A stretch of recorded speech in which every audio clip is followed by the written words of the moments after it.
Hi student, आप लोग का फिर से रामनवल पीजी कॉलेज चिड़ियाकोट में स्वागत है। आज हम फिर से हिंदी शिक्षण सेकेंड सेमेस्टर को लेकर उपस्थित हुए हैं, जो कि भाषा जो हिंदी हमारी है उसमें शब्द के बारे में चर्चा चल रही थी। मैंने अर्थ के आधार पे अगले वीडियो में बताया था कि अर्थ के आधार पे शब्द के 3 भेद होते हैं। जैसे आपको ज्ञात होगा वाचक शब्द, लक्षक शब्द और व्यंजक शब्द। इन तीनों के बारे में आप लोगों को उदाहरण सहित वीडियो बनाकर आप लोगों को प्रस्तुत किया। आज फिर मैं व्युत्पत्ति के आधार पर, जैसे लिखा है व्युत्पत्ति के आधार पे शब्द के भेद, तो व्युत्पत्ति के आधार पे शब्द के तीन भेद होते हैं। रूढ़ शब्द होते हैं, यौगिक शब्द होते हैं और योग रूढ़ शब्द होते हैं। तीनों मैं क्रमशः लिख दिया हूँ, रूढ़ शब्द, यौगिक शब्द और योग रूढ़ शब्द। इन तीनों को हम क्रमशः विस्तार रूप से देखेंगे। देखिए, पुस्तकी जो चीज़ होती है, पुस्तक की जो चीज़ें होती हैं, जो परिभाषाएं होती हैं, वो कुछ और होती हैं, और जो बताने वाले हैं, विस्तृतकरण करने वाले अध्यापक हैं, गुरुजन हैं, ये लोग उसी भाषा को कुछ और सरल तरीके से बताने का प्रयास करते हैं। तो जो पुस्तकी चीज़ थी, जो पुस्तक में था, मैं उस चीज़ को आपके यहाँ में इसको लिख दिया हूँ, और मैं उसी चीज़ को मैं अपने भाषा में, व्यवहारिक भाषा में आपको याद कराने का, नॉलेज देने का प्रयास करूँगा। जैसे देखिएगा कि रूढ़ शब्द किसे कहते हैं। रूढ़ शब्द का अर्थ होता है प्रसिद्ध। रूढ़ शब्द का अर्थ क्या होता है? कोई पूछे रूढ़ शब्द का अर्थ क्या होता है, तो रूढ़ शब्द का अर्थ होता है प्रसिद्ध। और इसमें लिखा है जिन्हें टुकड़े करने पर उनसे कोई अर्थ न निकलता हो, ठीक है, उसे हम रूढ़ शब्द कहते हैं। अब ये किताबी चीज थी, आप मेरी बात सुनिए कि रूढ़ शब्द जो होते हैं इसका अर्थ प्रसिद्ध तो होता ही है, परंतु जिनका टुकड़ा करने पर, खंड करने पर कोई अर्थ न निकलता हो। टुकड़ा तो हो जाए परंतु उसका क्या है, खंडन न हो, खंड हो जाए, टुकड़ा हो जाए, परंतु उसका कोई विस्तारित प्रसिद्ध अर्थ न होता, उसे हम रूढ़ शब्द कहते हैं। ठीक है, तो जैसे कि हमने उदाहरण दिया है आदमी शब्द। आदमी शब्द को आदमी मैंने विच्छेद किया है। देखिए, एक होता है वर्ण विच्छेद होता है, एक होता है संधि विच्छेद। तो यहाँ पे वर्ण विच्छेद किया जा रहा है, ठीक है, संधि विच्छेद नहीं, वर्ण विच्छेद। आपको ये भी बता दें कि संधि विच्छेद जो है सबका नहीं किया जा सकता, परंतु जो है वर्ण विच्छेद हर शब्द का किया जा सकता है। हर शब्द का संधि विच्छेद नहीं किया जा सकता, और संधि हर शब्द का जो है विच्छेद, वर्ण विच्छेद किया जा सकता है। तो यहाँ पे वर्ण विच्छेद न कि संधि विच्छेद। आदमी का माने आधमी, आधमी। अब यहाँ आधमी में क्या किया है, आ हो गया और मी हो गया, तो यहाँ पे आद का अर्थ पहला होता है, मी का कोई अर्थ नहीं होता है। ठीक है, तो दोनों का अर्थ अपना जब निकले तब हमारा जो है कोई अलग से शब्द बनेगा, अलग शब्द के भेद में होगा। और जब दोनों का अर्थ न निकले तो यह रूढ़ शब्द होता है। टुकड़ा करने पर जब कोई खंडन करने पर जब कोई अर्थ न आए उसको हम रूढ़ शब्द कहते हैं। अब जैसे मैं आपको लिख दिया हूँ हाथ, थ माने क्या होता है, कुछ नहीं, हा माने क्या होता है माने हाय, दुख की बात है, एक संख्या शब्द है, था का कोई अर्थ नहीं।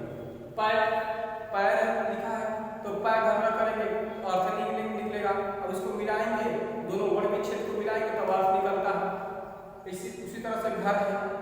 तो आपसे प्रश्न पूछेगा कि यौगिक शब्द किसे कहते हैं, रूढ़ शब्द किसे कहते हैं, उसकी कोई परिभाषा देकर के कोई 2 या 3 उदाहरण लिखिए। या आपको बहुविकल्पी के प्रश्न पूछ देगा कि रूढ़ शब्द के उदाहरण हैं, तो रूढ़ शब्द को समझ लिए हैं जिसका खंडन करने पर अर्थ में कोई अर्थ न निकले, कोई अर्थ न निकले, उसको हम रूढ़ शब्द कहते हैं। ठीक है, अब इसी तरह से हम चलेंगे यौगिक शब्द। यौगिक का मतलब देखते हैं कि यौगिक शब्द क्या होता है। यौगिक का मतलब होता है, यौगिक माने आप यौगिक शब्द आप विज्ञान में भी पढ़ लिए हैं। योग माने होता है जोड़। जब दो शब्द आपस में मिल करके, ठीक है, जब दो शब्द आपस में मिल करके क्या करते हैं, जो दो शब्द मिल करके आपस में मिलते हैं, जुड़ते हैं, तो यौगिक शब्द कहलाते हैं। जब दो शब्द आपस में मिल करके एक शब्द का निर्माण करते हैं, एक अर्थ का निर्माण करते हैं, तो क्या कहते हैं, यौगिक शब्द कहलाते हैं। जैसे हमने किताबी पुस्तकी भाषा को लिखा है कि दो या दो से अधिक, दो या दो से अधिक अर्थ वाले शब्दों से बने ऐसे शब्द जिनके खंड करने पर भी जिनका परंपरागत अर्थ होता है, वे यौगिक शब्द कहलाते हैं।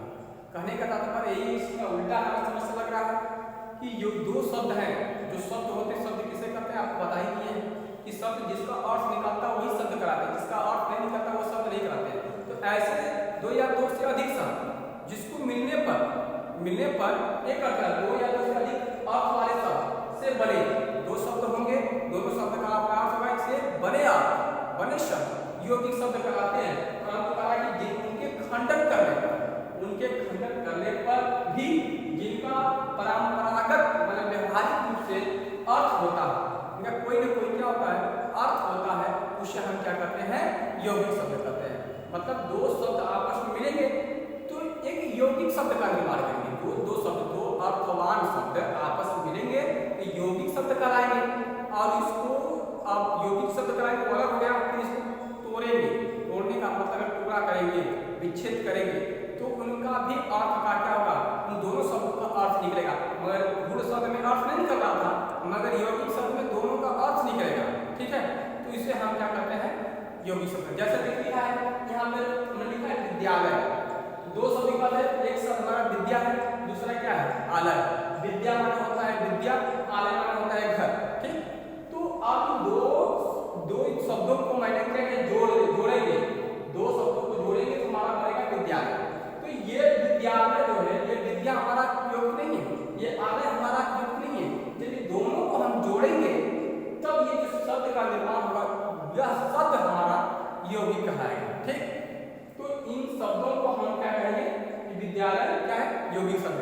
इसका हम टुकड़ा करते हैं तो विद्या माने विद्या, आलय माने घर, दोनों का अर्थ अलग अलग है। परंपरागत संख्याओं से और शब्दकोशों में देखेंगे दोनों का अलग अलग अर्थ है, ठीक है। अब यहीं पे जो है दोनों को मिलाकर एक बना विद्यालय, अपना विद्यालय समझ रहे हैं। तो अब इसका है कमल में, कमल का अर्थ होता है नयन होता है, कमल जैसे नयन अर्थ निकालेंगे। रसोई घर, अब यहाँ रसोई अलग है, घर अलग है, इसको करेंगे रसोई एक शब्द अलग है, घर अलग है, बोलेंगे रसोई घर। इसे स्वागत है, सुधर आगत हो जाएगा, ठीक है, तो स्वागत बन गया। तो इसी तरह से हमारे क्या है, यौगिक शब्द, दो शब्द आपस में मिल करके एक यौगिक का निर्माण करते हैं, जिसे हम यौगिक शब्द करते हैं, ठीक है। मतलब अलग करेंगे तो उनका दोनों का अलग अलग अर्थ निकलेगा। जब एक मिलाएंगे दोनों का एक उत्तर होगा, तो अलग करेंगे तो जो हमारा जो है एक शब्द, जो दोनों अलग अलग शब्द हैं उनको हम जब मिला देते हैं तो क्या होंगे, यौगिक शब्द कहलाते हैं। तो यौगिक शब्द को आप समझ गए कि यौगिक शब्द का मतलब योग माने होता है जोड़।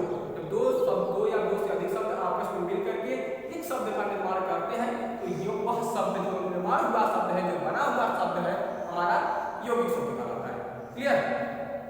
अब इसके बाद यौगिक शब्द के बाद हम चलते हैं, क्या है, योग रूढ़।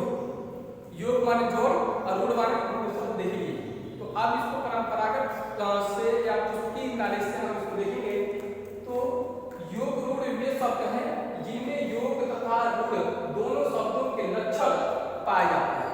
ये परिभाषा में योग रूढ़ की परिभाषा कोई पूछे आपसे, पेपर में भी बहुत पूछता है कि योग रूढ़ शब्द किसे कहते हैं, तो योग रूढ़ शब्द वे कहते हैं कि वे शब्द हैं जिनमें युग तथा रूढ़ दोनों शब्दों के लक्षण पाए जाते हैं। इससे युग के भी और रूढ़ के भी दोनों के लक्षण पाए जाते हैं। तो योग रूढ़ का आपने आगे लिखा है, जिनका खंड की जाए तो खंड का अर्थ भिन्न हो तथा खंडों को मिलाकर रखा जाए तो उनका अर्थ भिन्न हो जाए, ठीक है। मतलब समझ रहे हैं, कहने का तात्पर्य है कि दोनों को मिलाकर रखेगा तो इनका अर्थ अलग अलग है। इससे परिभाषा से आप नहीं समझ पाएंगे, हम एक अलग परिभाषा को दे रहे हैं अपनी तरफ से कि योग रूढ़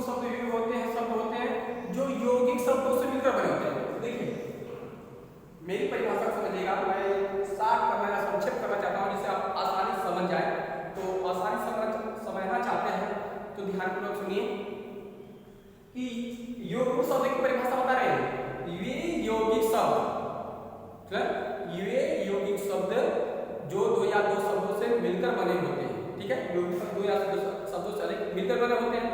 योग रूढ़ शब्द की मैं परिभाषा बना रहा हूं, वे यौगिक शब्द, वे यौगिक शब्द, यौगिक शब्द क्या है आप पहले पढ़ लिए, ये यौगिक शब्द जो, वे यौगिक शब्द जो योग दो या दो से अधिक, दो या दो से अधिक यौगिक शब्दों के मिलने से जिन शब्द का निर्माण होता है उसे हम यौगिक शब्द कहते हैं। दो यौगिक शब्दों के मेल से, दो यौगिक शब्दों के, दो या दो से अधिक यौगिक शब्दों के मेल से जिन शब्द का निर्माण होता है वे क्या कहलाते हैं, यौगिक शब्द कहलाते हैं।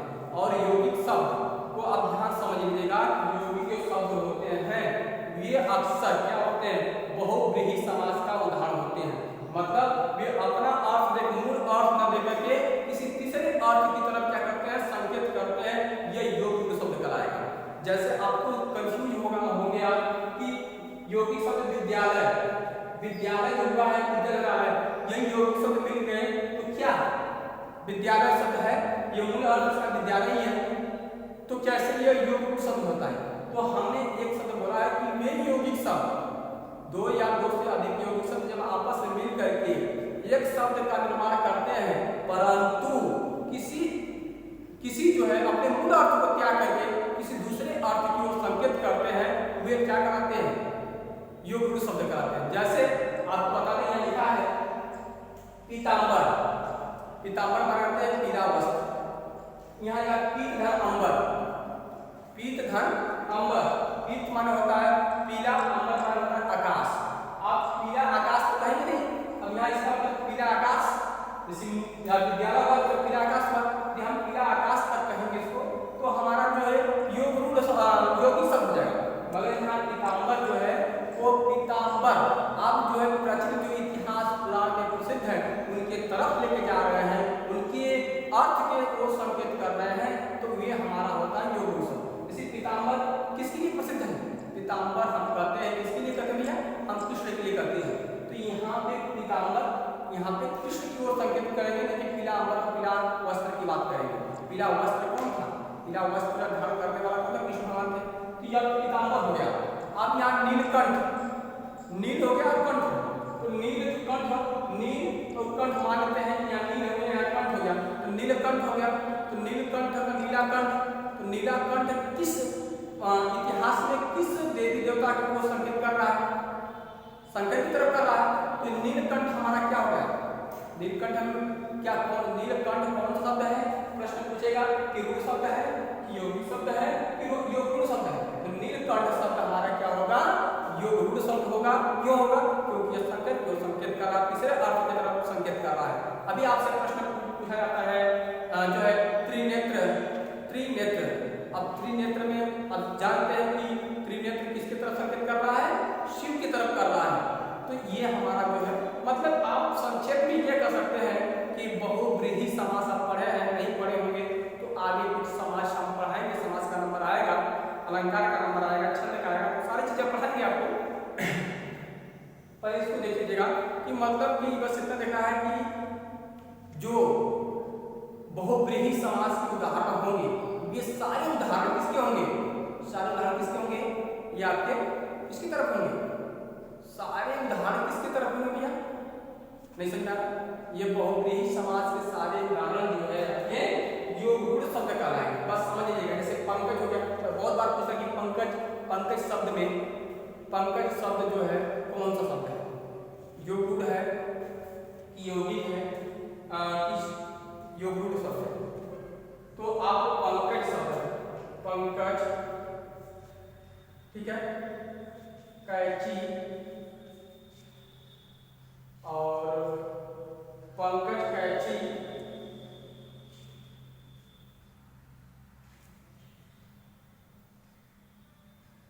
पंकज कैंची कितनी जगह आप मिलेगा,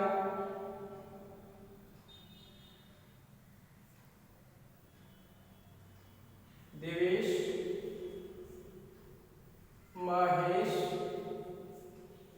इन चारों जो शब्द मैंने लिखा है आपको एक होमवर्क के रूप में है, आप लोग इसमें बताइएगा कि इसमें कौन कौन शब्द रूढ़ शब्द है, कौन से यौगिक शब्द है, कौन से योग रूढ़ शब्द है, कौन से रूढ़ शब्द है, ये आपको करके आना है। आज के लिए इतना ही। आगे फिर हम शब्द के नेक्स्ट भेद को लेके आएंगे। आज के लिए नमस्कार।